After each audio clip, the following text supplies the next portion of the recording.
नमस्कार। मैं दीपा मंडावी, स्वर्गीय भीमा मंडावी की बेटी।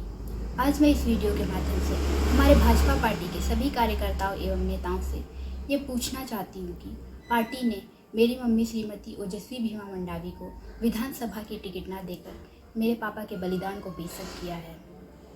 भले ही मेरी मम्मी राजनीति में नहीं है, पापा के जाने के बाद उन्होंने राजनीति में कदम रखा, लेकिन आज भी मेरे परिवार के हर सदस्य में इस पार्टी को लेकर वही सम्मान है जो मेरे पापा के अंदर थी।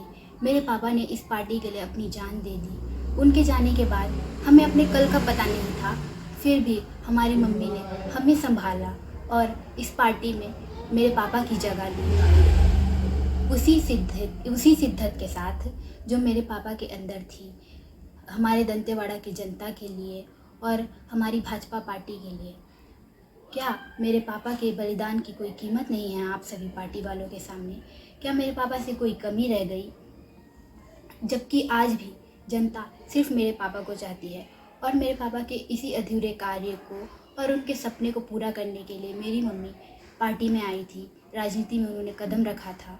और मैं आज अभी हमारे पार्टी के सभी कार्यकर्ताओं एवं नेताओं से ये पूछना चाहती हूँ, मुझे मेरे इस सारे सवालों का जवाब चाहिए कि आप लोगों ने हमारे साथ ऐसा क्यों किया।